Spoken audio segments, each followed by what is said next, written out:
இன்றே டவுன்லோட் செய்து உங்கள் ஃபேவரட் ஷோக்களை என்ஜாய் பண்ணுங்க. நான் என்ன டேட்ட மைண்ட்ல வச்சிருந்தனோ அதே டேட்ட நீங்களும் கரெக்ட்டா சூஸ் பண்ணிருக்கீங்க.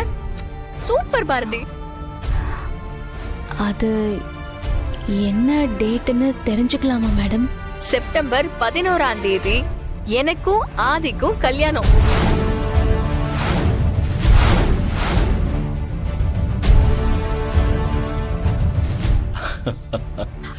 ஒரு ஸ்பின்னிங் மில் ஓபன் பண்ணலான்னு சொல்லி ஜோசியரை பார்க்கலான்னு போயிருந்தோம். அவர் என்னடானா ஏன் ஜாதகத்தை பார்த்துட்டு எனக்கும் ஆதிக்கும் நடுவுல இருந்த தோஷம் எல்லாம் போயிடுச்சு, அதனால அடுத்த மாசத்துக்கு அப்புறம் எப்ப வேணும்னாலும் கல்யாணம் பண்ணிக்கலான்னு சொல்லிட்டாரு. அப்புறம் அவர்தான் முகூர்த்த டேட்டை குறிச்சு கொடுத்தாரு. அதுல ஒரு டேட்டை தான் இப்போ நீங்க பிக்ஸ் பண்ணிருக்கீங்க.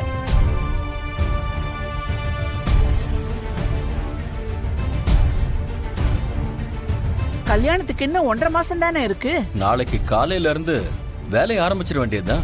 அண்ணா, எனக்கும் ஆதிக்கும் நடக்க போற இந்த கல்யாணத்துல நீங்க எந்த ஈவென்ட் மேனேஜ்மெண்ட் வேணாலும் கூப்பிட்டுக்கோங்க. ஆனா சமையல் நம்ம பாரதி தான்.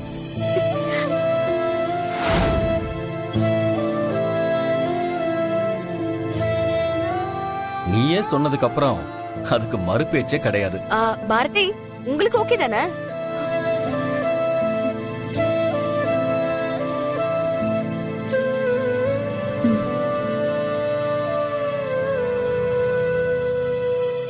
பாரதி, அப்புறம் இன்னொரு முக்கியமான விஷயம்.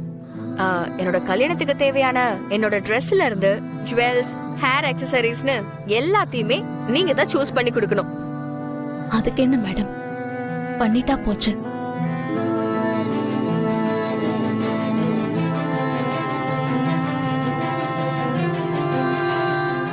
மணப்பெண் தோழியே நீங்க தான். உங்க கண்ணு முன்னாடிதான் ஆதி என் கழுத்துல தாலி கட்டுவாரு. மித்ரா, இந்த விஷயத்தை ஆதி கிட்ட சொல்லிட்டியா? இன்னும் இல்ல அண்ணி. நைட்டு அவர்கிட்ட சர்ப்ரைஸா சொல்லிடுறேன்.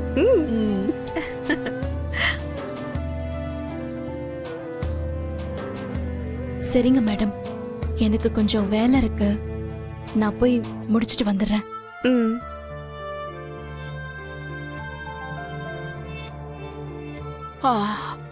எனக்கும் மாத்திரை போட்டது தூக்கம் வருது, நானும் போய் படுக்கிறேன். அம்மா இரு, நானும் வரேன். வா, பாத்து போ.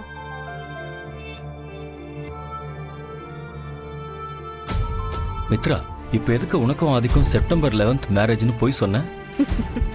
அப்பதானே இந்த 1.5 மாசமும் அந்த பாரதி அழுதுகிட்டே இருப்பா. எனக்கு ஏன் சந்தோஷத்தை விட பாரதியோட கஷ்டம் தான் முக்கியம்.